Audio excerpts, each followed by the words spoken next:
DJ বন্ধ করতে গিয়ে আক্রান্ত পুলিশ। 3 মহিলা পুলিশ কর্মী সহ 12 জন ঘটনায় আহত মহিলা পুলিশ। একজনের অবস্থা আশঙ্কাজনক, চিকিৎসা চলছে। গ্রেফতার 6। গতকাল ডানকুনির মনবের বারোয়ারি কালীপূজার ভাসান ছিল। ডিজে বক্সের আয়োজন করা হয়েছিল কমিটির পক্ষ থেকে। পুলিশ ডিজে বন্ধ করতে গেলে বচসা শুরু হয়। প্রতিবাদে পথ অবরোধ করে স্থানীয়রা অবরোধ হটাতে গেলে পুলিশকে লক্ষ্য করে ইট ছোড়া হয় বলে অভিযোগ। পরে পুলিশ লাঠিচার্জ করে পরিস্থিতি নিয়ন্ত্রণে আনে। গ্রেফতার করা হয় 6 জনকে। আজ তাদের শ্রীরামপুর আদালতে পেশ করা হয়। ঘটনা ঘটলো এরকম পুলিশের উপর মারধর করতে হলো? হ্যাঁ, কালকে কি ঘটনা ঘটলো যে পুলিশের উপর আমাকে করতে হলো? কি ঘটেছিল দাদা কালকে?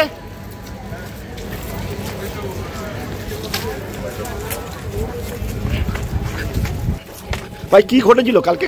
কেন পুলিশের উপর হঠাৎ আক্রমণ হলো কেন? হ্যাঁ হ্যাঁ, পুলিশের উপর কেন হঠাৎ করে আক্রমণ করতে হলো? আমি হেঁটে চলে যাচ্ছি। হেঁটে যাবে কেন? এক গাড়িতে হঠাৎ করে আক্রমণ করতে হলো ভাই?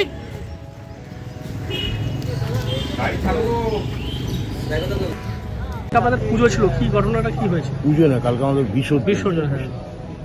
ঘটনাটা ছিল এক শ্রেণীর ছোট ছোট ছেলেরা ডিজে করার ব্যাপারে, হ্যাঁ, তারা ডিজে বেঁধেছে। তাতে থানা থেকে অফিসার গিয়ে বলেছে যে না, ডিজে করা যাবে না, তোমরা খুলে ফেলো। সেই অনুযায়ী অনেক বাক বিতণ্ডা অনেক সব হয়েছে। হওয়ার পরে ওরা রাজি হয়ে খুলেও কিছু দিয়েছিল।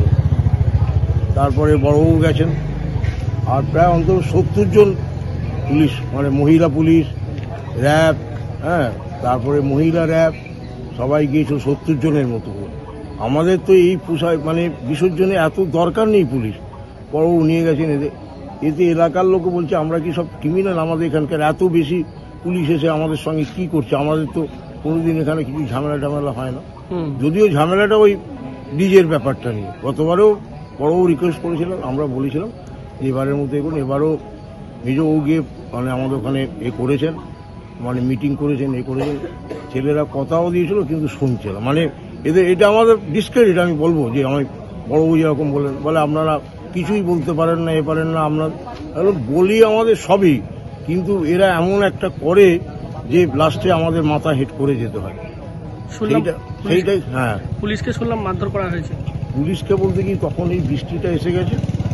বৃষ্টিতে আসার পরে এখন একজন, আমরা দেখিনি, আমি বড়বাবুর সঙ্গে, পীযূষ আমার কাউন্সিলর, আমরা বড়বাবুর সঙ্গে কথা বলছিলাম এই কারণে যে, এবং বড়বাবুর সঙ্গে হলো যে তখন মাত্র 4 জনকে আমাদের ধরেছিল। তা বলে আমি কথা দিচ্ছি আমাদের পুলিশ এই পুজোর ভাসানটা করে দিন, আমি ওই 4 জনকে ছেড়ে দেবো।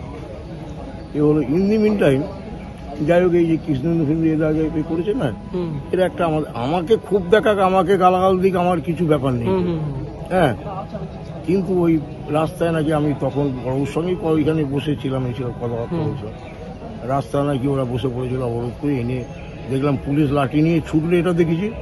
তারপরে পুলিশ লাঠি নিয়ে তাড়া করেছে, এটাও দেখেছি যে এইদিকে আমাদের মানে পূর্ব দিকে সবাই মা বোনেরা ছুটে চলে যাচ্ছে এ করছে।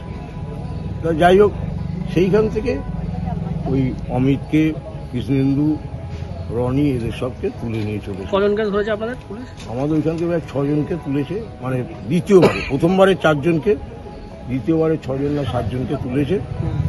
তারা এখন ওই তুলে নিয়ে আসার পরে আমরা কালকে রাত্রে এসেছিলাম আমাদের ভাসান দিয়ে।